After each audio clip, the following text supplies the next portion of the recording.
Where did your interest in science fiction and comic books begin? I became interested in science fiction very early on. Probably when I was in the Philippines as a Navy brat back around the middle 1950s, reading comic books, but also going to see films, being exposed to a Ray Harryhausen movie called 20 Million Miles to Earth at the age of 7, seeing the Venusian monster double in size every 5 minutes by eating sulfur. Utterly terrified me and got me going on this. And thereafter, I wanted to tell stories.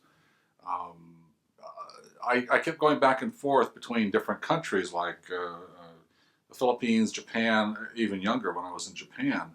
Among my first memories are looking at the guardians of the Buddha, Kamakura, guarding his sandals. Gigantic, muscular, 10-foot tall, looked like to me, red demons guarding the sandals of the Buddha. And just at the age of 2 or 3, I was, oh my God, look at that. So how could that not influence me? Being raised in countries where you weren't going to see the same things that I would later see when I continued to grow up in San Diego. So we came back to San Diego and stayed there for about 1964 on. And in that time period, about 2 years after coming back from Kodiak, Alaska, our last tour of duty, being exposed to the fact that there were science fiction conventions by going to the WesterCon science fiction convention in San Diego, which was in 1966. And there I wandered in all naive, totally unaware you could actually stay there for 3 or 4 days, totally unaware of that, and talked with Forey Ackerman for about 20 minutes and realized, okay, here's the man who did Famous Monsters of Filmland and Spaceland magazine, and there he is, he's real, he's friendly, I can talk to him. In high school, I finally found a group of people, high school and junior high school, who were science fiction fans like I was, like Scott Shaw and Roger Friedman, and then in 1966, 67, I ran into one of my best friends, David Clark. And David Clark seemed to know all these people and to be connected with a lot of different people. They're all here at this convention today, which is very cool to be hanging out and doing panels with these guys. David told me that there was going to be a lecture by Ray Bradbury at San Diego Auditorium. And we went there in 1967. Now, we had also planned on doing a high school film version of Ray Bradbury's The Sound of Thunder. Very ambitious for a high school, animated dinosaurs, gigantic time travel saga. I wrote the screenplay. We started to try and build the Tyrannosaurus Rex for the movie and all that stuff. And so going to see Ray Bradbury was just a treat. And then afterwards, meeting with Ray outside the auditorium, getting his autograph, introducing ourselves, and handing our 8-page screenplay over to one of the great writers of our century, and having him be totally accepting and friendly. That was another real milestone for us as kids. Turned out there was another group of people in the San Diego County area trying to make, actually up in Carlsbad, trying to make another version of A Sound of Thunder, and they had sent down another gentleman who was going to be a great friend of mine, Phil Tippett. He was 16 years old, and he presented his screenplay to Ray. Ray kind of conflated both screenplays and corresponded with both of us, and we all became very good friends with Ray Bradbury and with each other. And so this whole mix of things leading up to being interested in stop motion animation, being interested in science fiction writing, in literature, in movie making, in comic books. Scott Shaw was a comics artist. John Pound was a comics artist. All of them went to Crawford High School with me. David Clark at Crawford High School. And even songwriters like Stephen Bishop were going to Crawford High School at the same time period. So Crawford High School was a real center. But there was also a lot of other stuff going on in San Diego. Because San Diego is such a big military community, a lot of young people who had been raised in the military as brats or as veterans were coming back and setting up in San Diego. And that ferment, that intellectual ferment, was really intriguing. It was really interesting. There was something going on between San Diego, Los Angeles, and even all the way up to San Francisco. It was pretty startling at the time period. And what was startling about it was nearly every single one of my friends would go off to become professionals in the areas of their choice. Illustrators, comic artists, cartoonists, professional writers, professional filmmakers, that sort of thing was not uncommon in our group. And it was just amazing watching it happen. And I think we all interacted with each other in such a way that we were very supportive. But we had great mentors. When we run into Forey Ackerman or Ray Bradbury, they are basically very accomplished, very grown-up kids themselves. Ray Bradbury taught us, do not give up on what you love. Love is what you must follow. You must follow and do what you love, and ignore everyone who tells you otherwise. And so we did, quite naively. There were times, I'm sure, when I was unemployable because I didn't want to do something I didn't love. But writing was the thing that I loved. When I looked at Phil Tippett and his work, I realized being a stop motion animator, Phil could knock me hollow there. He was just fantastic, even at the age of 16. I did a lot of illustration work even through the 70s and the early 80s, but I was not as good an illustrator as I was a writer. And so I focused on writing, and by sticking around and visiting Ray Bradbury frequently and going to science fiction conventions, I was already pretty aware of the professional field of writing. I had met a lot of writers by 1970. And by 1970, suddenly there's this group here coming together of all the people I've mentioned. Sheldorf and Ken Kruger and Richard Alf and Mike Towery and a lot of other folks. Barry Alfonso, we could go on and on and on. And Jackie Estrada and all these folks, and they all had one thing in common. They wanted to do a celebration of the arts we loved, of comic books, of science fiction, of fantasy, of movie making, special effects in films, all that stuff, illustration. And so what they did was, by all of us interacting, we kind of came up with this overall scheme to put a convention together. Kind of like, putting a show on in a garage. Start small at first, start off with about 200 people in the basement of the U.S. Grant Hotel. And I forget who it was who called it San Diego ComicCon. It might have been Sheldorf. And there we were. And it was great fun. And Ray Bradbury was there because it sounded like great fun. And Forey Ackerman was there. And Ray came to every single one of the conventions thereafter. He just found that fit his milieu. A bunch of young, energetic enthusiasts who just loved what they were doing and wanted to celebrate it. Without snobbery, without any sense without any strong sense of moral judgment as to what was going on. We kind of knew what we wanted to do, and we knew what we wanted to talk about and be professionally involved in. And that was an amazing experience. From the early 70s on through the classical El Cortez period, which I believe started in 72 or 73, on through the first convention center period, on through now, where it's 130,000 people or more showing up, was constant growth. People came in who were really professionally capable. They were hired on, they stuck with it, they became part of this long-running underpinning which supplies the culture. But what is constantly astonishing to me going to Comic-Cons is the absolute enthusiastic energy. Everyone at these conventions is there because they love this stuff. They're not there because they have to be there. Well, some of the professionals maybe, if you're coming in to do a film shoot or whatever, you may be kind of creeped out by all of this, but in fact, it has been nerds getting together to celebrate the art and culture of nerddom since 1970. So I want to go into those early years. What brought you into your involvement into Comic-Con? Well, we had all been hanging out with people like Ken Kruger and John Hall and the people who could sell us pulp magazines. There was Lanning's Bookshop here in San Diego, where we go down and buy old pulp magazines, old comic books. There was kind of a loose network of people who were aware of each other and knew each other. And when I started trying to do professional illustration, I was also doing professional writing. I'd been published a couple of times at that point. Ken Kruger, who was a publisher of Shroud Press, brought on people like John Pound and Scott Shaw and me to do illustrations for his books. And I wrote introductions for some of them. And so he started publishing our illustrations. This is about 1970, 71.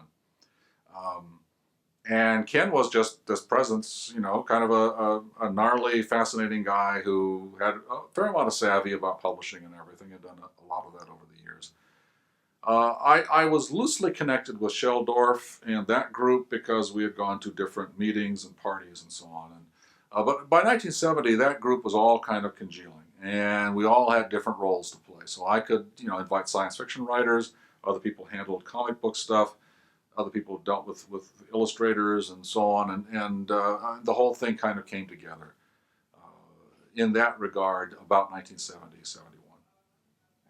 Do you remember what one of your major science fiction writers you invited at the time, or? Well, we invited Ray Bradbury and Jack Kirby, and they came. So there were a lot of other writers there. We had a lot of illustrators, comic artists. But when Kirby and Bradbury showed up, we thought, this is pretty cool. We're not in the minor leagues now. We've got big actors here, big stars. So can you talk about a little bit more the progression from that first Comic-Con later moving into the late 70s? How did you start to see this evolution at Comic-Con, and also talk about the experiences organizing with Sheldorf, Richard Alf, Mike Towery? Well, they were pretty autonomous, and so what I did was I would advise on different writers to bring in and so on. And off and on, I was not completely strongly connected with the committee after the first few conventions, but we kept coming back to the conventions just to enjoy them. So I wasn't on the committee for those really crucial growth periods. There were other conventions in town, Equicon and so on, that I was more intimately involved in. And I did illustrations for their program books and so on. And I did illustration for Comic-Con program books. But by that point, there was a pretty good committee getting together that already knew what they wanted to do. By the mid-1970s, things were rolling along very nicely. And so I was more of an attendee than a committee member. As far as I remember, there was probably some involvement at some point or another in different aspects. So I know going back into the 70s again is, well, the historical context of the 70s, you have the Vietnam War, you have the countercultural revolution. Does that tie in at all with what's happening with organizing this Comic-Con? Oh yeah, David Clark is off in Vietnam in 1970-71, so he's not really able to get back into Comic-Con. He's in Army training in Fort Ord, and so he's kind of gone away for a while. There's the drug culture thing coming in, so people come in and out on that basis. The whole notion of trying to figure out where we were as young people with the draft at that point was pretty crucial. I actually went 1A in 1971, and for a period of about 30 days, could have been drafted. Others were drafted.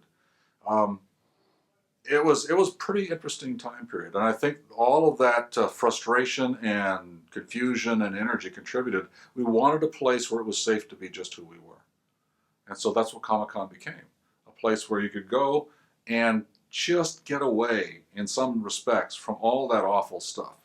You could just relax for a few days with superheroes, with science fiction, and not to say that either the superheroes or the science fiction were not without their controversial elements, because there was a lot going on in comic books at that point. It was pretty astonishing. Even through the DC comics, the so-called safe comics, but you had the underground comics coming along, and had been since the 60s. You had the underground art movement, the drug culture movement, all these side issues, which were all interconnected with what was going on with the committee and the people we invited to come to the convention, the different artists. I actually cannot go into all the detail about all the people who were there, but what was fascinating to me at that time period was we had a lot of the television people and movie people starting to come to Comic-Con. So I could arrive at El Cortez Hotel in the early 1970s, and there would be Clarence Ducky Nash with the Donald Duck under his arm. He's the voice of Donald Duck. Or these animators would show up, or Gene Roddenberry would show up. Of course, Ray Bradbury was always there. Jack Kirby, quite often. And many of our favorite comic artists we could run into later on into Gan Wilson, who was doing cartoons for Playboy at that point. Chuck Jones was sitting in the green room when I first met him, drawing animated sketchbook pages for people. Ask anything you want. So I say, my God, Mr. Jones, fabulous. I love your cartoons. I would love to see Wile T. Coyote sitting down reading an Acme catalog on a rock. Got that sketch. Have it to this day. That was the kind of access we had in 1972, 73, back when the conventions were smaller. So during the 70s, where are you personally at this moment? I know you're in 1A during the course of Vietnam War. Are you in school at this time? Or I'm at San Diego State University, finishing up. I finished up there about 1973. I started in 1968. And that takes us back to that whole academic thing, which was also connected with what was going on at Comic-Con, in the sense that I met a woman who was a pulp magazine writer, a science fiction fan and writer named Elizabeth Chater. And she was a professor at the college, and I attended her English classes. And she kind of picked me out at one point during the bombing of Laos, I believe it was that there was a student strike going on. She gave the class that we were in, the English literature class, you can either stick around and you can talk about this, or you can go off and go on strike. So most of the students chose to stick around. And I had not talked to her much at that point, but she looked at me in the front row and she says, "And you will moderate the discussion." And it was like that electric moment where she says, "You have an interesting face. You should do this." And I did a pretty good job in my in my capacity as trying to control the discussion and carry it on and everything. And later on, probably within a couple of weeks, I approached her and says, "Wouldn't it be fun to do a science fiction class here? I know you write science fiction. I'd heard about this." And she gave me this beaming Betty Chater smile, and she says, "Yes, how would we do that?" And it was pretty miraculous thereafter. We put together in 1971, there had been a course at San Diego State in 1970 taught by Harry Harrison, another prime figure for us in San Diego. We had often gone out to his house in Imperial Beach and had dinner there and hung out with him. But Harry Harrison had gotten together with a accredited teacher named William Rupp to put on the first non-curriculum course, a extracurriculum course at San Diego State on science fiction. That was 1970. In 1971, Betty and I put it in the course curriculum calendar. She was a professor. She could get this done. I became her TA and her course designer with her, and we rocked. We announced that in the paper, the San Diego, I forget what the name of the paper was. The Daily Aztec? Pardon? Daily Aztec? Yeah, the Daily Aztec. We announced that, wrote up a little piece promoting it, and then, by God, the first night we had 250 people in a room that could hold 125, and we had a huge success. And everyone was interested in, what is this literature you're talking about? Fantasy, science fiction. And we taught that course, and in 72, repeated it again. And then we had lecturers come down. We had Ray Bradbury come and give a talk. We put on a film program, had a pretty big budget at that point. Had Rod Serling come down and give a talk. And so we got to hang out with these people, have dinners, lunches. I got to meet Rod Serling, sit down next to him at lunch and chat about all sorts of things. And it was pretty fabulous. And that was the other branch of this that was happening in San Diego at this point. There weren't that many curriculum courses in science fiction. I think Jim Gunn at University of Kansas, Lawrence, Kansas had started one up. We were among the first. Betty Chater was a pioneer. And for her efforts, she aroused the amazing jealousy of the entire English department that didn't think this was a suitable subject to talk about, but also, if you got money for this, we should have put that into Shakespeare studies. And I realized at that point, oh my God, I do not want to get involved in academia. So I loved Betty. I supported her. I kept going to the classes, giving lectures and talks and everything, but I would not become an English professor. San Diego State had a number of very interesting writers working there. Jerry Bumpus and so on were working there. And they'd always had a group of writers. Noel Loomis had taught at San Diego State, I believe, in the 1950s. Evans Wentz, W. Evans Wentz, had, I believe, taught at San Diego State, but certainly was part of the Southern California community, buying up real estate around Horton Plaza and so on, and later doing translations of the Tibetan Book of the Dead and many other Eastern Asian texts for Oxford University Press. So there was a large group of writing culture, large writing culture in San Diego, but it wasn't being studied, and San Diego did not believe in itself, and maybe to this day does not really believe in itself. It wasn't just a feeder town to Los Angeles.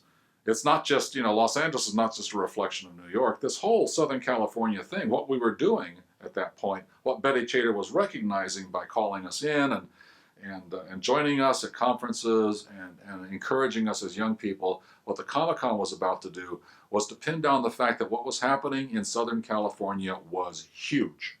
What Forey Ackerman was doing with his famous Monsters magazine, attracting all these future filmmakers to read it, everyone from Stephen King to Steven Spielberg to, George Lucas, nearly everyone read and knew about Forey Ackerman or went to the Acker Mansion when they were kids. That was not being covered in the literature texts. By the late 1970s, when Star Wars came out, my friend Phil Tippett was working on Star Wars, and I had been doing articles for the LA Times on films. The first big article was about Star Wars, and suddenly I got all these letters from studios saying, "You write about science fiction as if you know something." Well, yeah. And so, can you tell us why we turned Star Wars down? So I went off to different studios giving meetings with producers and so on. I don't know why you turned it down. It's a great movie. Why did you turn it down? and meeting a lot of people and pitching stuff, learning how to take story meetings and that sort of thing. Gene Roddenberry sent me a letter at one point after the Los Angeles Times article came out and said, let's get together for lunch. And so I called up Paramount Pictures, and they says, oh, if you want Star Trek t-shirts and so on, you should go to this site. He says, no, Gene sent me a letter. He wants to get together for lunch. I says, Gene does not do that. And I said, go next door into his office and ask him, did he send me a letter? So we had lunch. And that was a fabulous meeting, because he was planning the next Star Trek TV show. And we had a long discussion at an Italian restaurant outside of Paramount. And meanwhile, all my other friends were having other connections in other areas. Phil Tippett, of course, was working on Star Wars, and he would later go off and finish working on the other Star Wars movies. And I was seeing the writing side of Los Angeles culture and trying to get a feeling for what was happening there. Eventually, I tried to pitch. My friend Alan Brennard and I went in to pitch at what was going to be the second Star Trek television series. And we nearly sold a script. And then they turned it into Star Trek the Motion Picture. So they shut the TV show down, and it became Star Trek the Movie series. We didn't sell our script, and I did not become a professional screenwriter. But Alan did. And he became an Emmy Award-winning screenwriter, and now he's a novelist. Again, it's part of that Southern California ferment. It doesn't seem like there are a lot of things going on when you're living it, but then you take a look at other parts of the world and how much this is going to change the way pop culture works. Eventually leading up to this incredible phenomenon that we see that is the Comic-Con. And Comic-Cons around the world are huge. The whole conspiracy between graphic novels, comic books, science fiction, fantasy, pop culture in general, it's just intense. And then it's, of course, expanded off now into video gaming, most of which is fantasy or science fiction oriented. So I hear you describe this as Southern California fermentation of just creativity and the talent and the people that make Comic-Con possible. I want to say, how does San Diego fit into that fermentation? Like, what do you think San Diego provides for Comic-Con that makes it grow to the level that it's done? I have no idea. It might have been an accidental moment in time where all these kids were growing up, but I think in part it was a kind of the military Navy brat atmosphere. For some of us, that was certainly true. Vets returning home, the change after World War II and after Korea, the change in attitudes here, the space age was really important. And so, we had a number of aerospace industries in San Diego that we could hear about and even go visit. And that may have been part of it. But the military connection, the tech connection, I think it was mostly almost just all these kids in one place at one time who were pretty weird kids. And there's no underestimating that. You might have had these kids in other parts of the country trying to do this and not being encouraged. Something about San Diego, there were the right people in the right places to be mentors for these kids. If you go to Los Angeles, there's Forey Ackerman and Ray Bradbury. You have Jack Kirby. And they're all happy to meet with young people and encourage them. This was not true in other branches of literature. I wasn't at that point aware, and to this day I'm not aware, of where you could go meet Nobel Prize winning writers, in New York or anywhere else, because they tend to be kind of dignified, and kids are not dignified. And meeting with kids can be awkward. I'm sure they do it. I'm sure there's some of that going on. But in the science fiction community, we were all kids. Forey Ackerman was obviously a kid. He collected everything. He loved this stuff. Ray Bradbury was a very accomplished, brilliant writer, and also a kid who loved to talk about this stuff with other kids. But also, they were looking at us and seeing things maybe that we ourselves didn't see. Because over the years, Ray had worked with a lot of young people, had been part of that whole Twilight Zone culture that was going to develop Richard Matheson and George Clayton Johnson and oh shoot, I'm going to lose the name now. Great screen. I'll get back to him shortly. Charles Beaumont. Charles Beaumont, who early on went by the name of Charles McNutt until he changed his name. Charles Beaumont and Ray and Richard Matheson and George Clayton Johnson were part of a group of writers that Ray was only like 10 years older than them, but he was kind of like their papa. And that became connected with the Twilight Zone phenomena, such that these guys all wrote for the Twilight Zone. They wrote for the Edgar Allan Poe films for Roger Corman. They wrote for the George Pal films. They did, Charles Beaumont went out and did this stuff. Richard Matheson was writing all sorts of movie scripts, from The Incredible Shrinking Man, based on his stories, on and on and on. And that's another part of the LA mix there. And we could access that. In the special effects side, LA had all the special effects studios. They had the people like Phil Tippett could get work at during the summer. They had Clokey Productions, which was doing children's animation. They had Cascade Studios, which was doing the Pillsbury Doughboy and other commercials. We would go there and visit with different stop motion animators who were working up there, and they were happy to meet with young people. I remember in, I believe it was 1973 or 74, maybe even earlier, taking Ray Bradbury up to Cascade Studios just because he loved to go see these things. And we were getting previews of When Dinosaurs Ruled the Earth being shown in the screening room, Jim Danforth's film he was making for Hammer in England. You can't imagine how this affects us, because not only do we want to do all these things, but here we were hanging out with the people who were actually doing them. It was something you couldn't get at most universities. Nowadays, they actually set up university programs to try and mimic this sort of thing. So you have Academy of Arts University, you have Savannah College of Arts and Design, a lot of these art schools where they have screenwriters and producers and directors come in and talk to you. But it's more on a formal basis. It wasn't going out to lunch or going across the street from the U.S. Grant Hotel in 1970 with Ray Bradbury to have lunch at the cafeteria there. It wasn't quite like that. It wasn't the informal connection where you're actually looking at someone across the table and saying, that's a famous person. I could be like that person.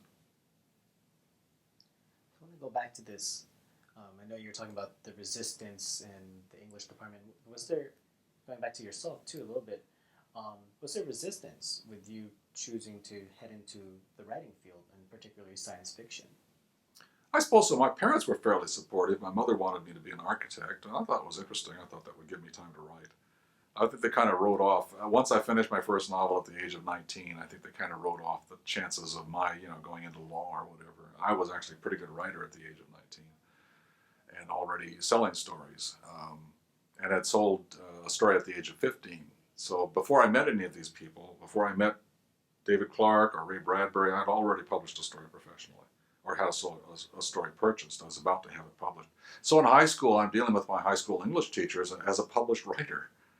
And that's pretty weird. And then they say, okay, let's talk about this Ray Bradbury story. Well, Ray tells us this story is about, and the teachers are kind of put off. They don't know quite what to make about all this. They're not unsupportive, but it's pretty astonishing. You know Ray Bradbury? You're a kid.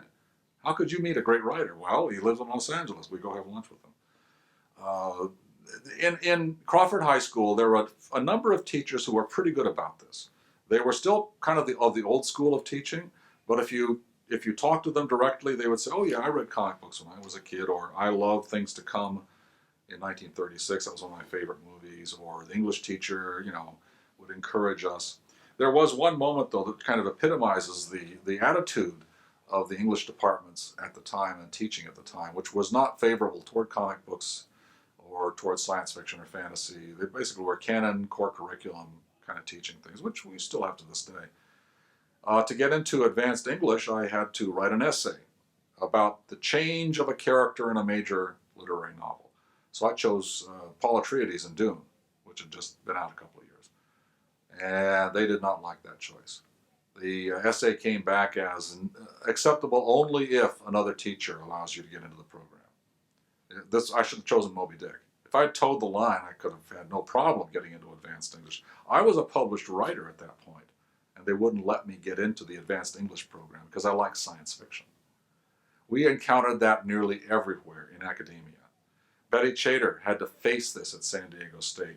Every single week she had to face this. She fought those battles for years. As a woman in academia, she had a hard time, achieving a full professorship because there was discrimination on that basis.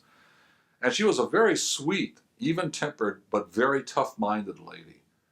And she got through that. I did not want to have to face that. Through the 70s and 80s and even to this day, there is this notion of American literature that it must be realistic, that it must reflect, the social mores either that you grow up in or that the upper classes live through. So Henry James is still much preferred above H.G. Wells in the literary departments. Rudyard Kipling gets by, but he was a bit of a conservative and maybe a bit of a jingoist, and so even though he won a Nobel Prize, he's not as good as, say, this other writer or whatever. And the funny thing was that as kids growing up in San Diego, we became Joyce fans. We loved James Joyce. We didn't disparage literature. David Clark and I exchanged ideas about, all of these great writers. We read a lot. We read very, very broadly. And to some extent, the English classes at San Diego State expanded that range for us. So we were taking from the canon, we were taking from our education what we wanted, what we needed, what we thought was fascinating, and we were ignoring the BS where they said, but what you like is trash. That just didn't make sense to us. And not everybody said that. Real professionals like Jerry Bumpus and Betty Chater and so on did not tell us that. So moving into your professional career and how that impacts you coming back to Comic-Con as a writer who's featured, you're known as the science fiction writer who knows science. How does that come back to your work, and how does that come back into you as a writer in Comic-Con? Or It's I can sit in on a panel about comic books and geek out on that. I can sit in on a panel about physics and geek out on that. I can sit in on a professional panel or deliver a talk at the American Philosophical Society about biology, evolution, and viruses and geek out on that with real professionals who are virologists and just have a blast. My training was to do what you love, and I loved all this stuff. At San Diego State, it turned out that I wasn't doing that well in math, mostly because I just didn't want to do the hard work. And so I realized my scientific credentials would probably not get through an academic process. Became an English major with a science minor. And I've never had a science degree since. But my understanding of science and my ability to hang out and talk with scientists and pick their brains has stood me in good stead, because that's a major part of science fiction. So when I write science fiction, what I'm trying to do is anyone who reads my novel and understands some of the topics I'm writing about will be convinced that I know what I'm doing. So if it's history, I know what I'm doing. If it's science, I know what I'm doing. That requires an awful lot of research. And I love reading I love reading science journals, and always have, and still to this day, keep up on it. As far as how that fits into Comic-Con, there's always been a tech track at Comic-Con. We've had, Martian geologists come down and give talks, and I'm happy to sit on those panels. There's always been the whole thing about science fiction is the dreaming subconscious of science. Comic books, to some extent, the same way. When you read comic books, it expands you into things that you haven't seen before. It expands you into thinking about capabilities people don't seem to have ordinarily, to doing things that are marvelous. And you start asking yourself, well, how can I do that? And always throughout history, when that question has been asked, somebody comes along and says, well, maybe we can do this. Maybe we can do this. And that's how science advances, understanding advances, technology advances. I look back to Einstein. About the time that Einstein was developing his general theory of relativity, there was a novel coming out, which he probably read, even in Switzerland, which was called The Time Machine by H.G. Wells. And it dealt with four-dimensional realities. And when you get to the general theory of relativity, it treats time as the fourth dimension. And I wonder what Einstein was thinking as he was reading The Time Machine. toss out some names, and what do you remember? Is Sheldorf? Shell, I met peripherally by hanging out with the fan meetings that were arranged by the old fans like Ken Kruger and so on. And Shell had come out from New York, Ken had come out from New York, and they brought along the New York fandom culture with them, which the New York or Chicago, I think it was Chicago Triple Fan Fair, was where they kind of got the idea for maybe doing something like Comic-Con here. And Shell was just this big, rotund, kind of Tweedledum kind of guy with this great big grin and this huge enthusiasm. And Ken was this devilish-looking guy, handsome with a gray beard and a cigar chomped in his mouth. He looked like a typical, kind of old-line bookseller. And they knew people, they had met people, they had been around science fiction, so we just loved to hang around and talk with them. And that probably took over a period of 2 years to really develop into Comic-Con. In terms of remembering Ken Kruger's bookstore, we're going to tell the truth here. It was mostly a pornography bookstore. So we would wander in, kind of avoiding glancing at the shelves to the right or the left, and go upstairs to where he kept his science fiction publishing collection and old pulp magazines. And we would hold meetings up there and talk about stuff, and it was just sex and science fiction into the future, hand in hand. I think John Pound did a cartoon of a robot holding hands with a naked lady going off down the street. Sex and science fiction into the future. It just immensely impressed us. In a sense, it was another aspect of pop culture that was being ignored. And if you were in downtown San Diego in the '60s, you knew this culture. If you went to Lanning's bookshop or went to the old theaters, you saw the tattoo parlors, you saw all the stuff meant to cater to the ships coming into port and all that sort of stuff. And it was part of our youth. We didn't feel particularly threatened by it. Today, it would be terrifying. But back then, it was just, okay. Ken Kruger's bookstore upstairs, he had lots of collectible items, but his friend John Hull had a whole garage full of collectible items. And when we went out there, we blew our allowance money on some pretty fabulous collector's items. Same going up to Forey Ackerman's houses. These were people who could give us stuff that you couldn't find in any bookstore. There weren't that many bookstores back then. The best chain bookstore at that point was Pickwick Bookstore in Los Angeles and in San Diego and in other places. That later became folded into B. Dalton's, but not quite the same. So all of that that Ken was introducing us to was part of our growing up process. And then when Ken was saying, well, I'm going to be doing this Arthur Machen collection. Can you do a cover for that? Because he knew I did artwork. I said, sure. And I produced a cover and he printed it.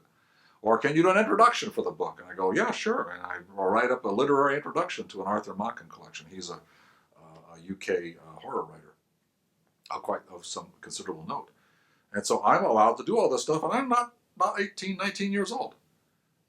Again, allowing young people to come in. Why? Because they're not going to pay you a big bunch of money. I think you get $125 or if that out of this whole thing. And it's a professional credit. John Pound was doing covers for him. John would later, of course, go on to do a lot of professional work in many different areas. We were all kind of just, oh my gosh, he's going to publish us. And it's local. You don't have to go to New York to get published. It's local. Okay, I'm going to throw another name, Richard Alf. Yes, Richard, tall, huge smile. He was our financier, and I believe he was the one with the driver's license. And I didn't join them when they went down to Mexico on this trip down to ABC to do an interview down there. I wasn't involved in that. But the legends of that are kind of great. And then just hanging out with Richard and with Mike Towery and all these young guys. But Richard had the business sense, and he went off and started advertising in Marvel Comics, started comic book stores. He was really the business partner in all of this, and missing him now considerably, because now that this has all sort of come together since the 40th anniversary and the history is being collected, he deserved to spend more time talking about what he did.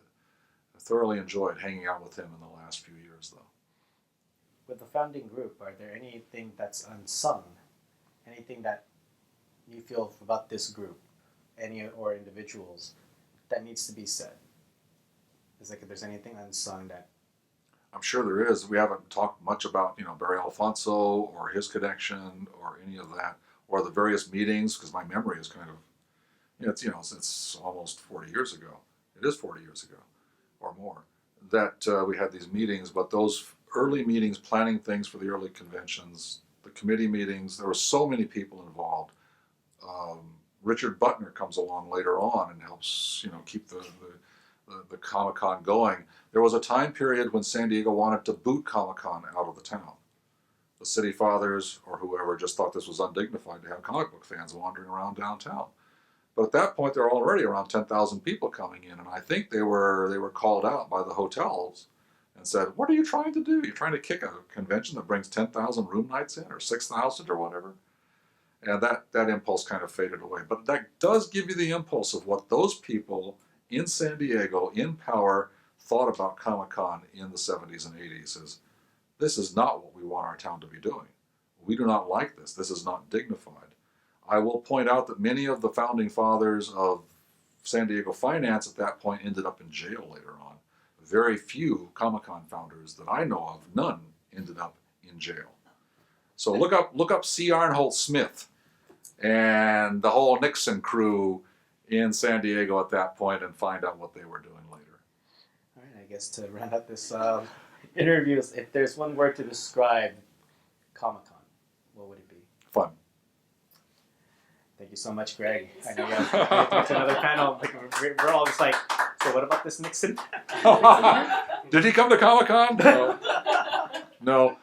But Gorbachev, when Ray Bradbury met Gorbachev in a reception line, I believe in Los Angeles, they're being introduced, and Gorbachev is shaking hands, and this is Ray Bradbury. Gorbachev, Ray Bradbury? Lisa, this is our daughter's favorite writer. And they hung out and they became fast friends. Every time Gorbachev came into Los Angeles, they got together. So yeah, the connections are huge.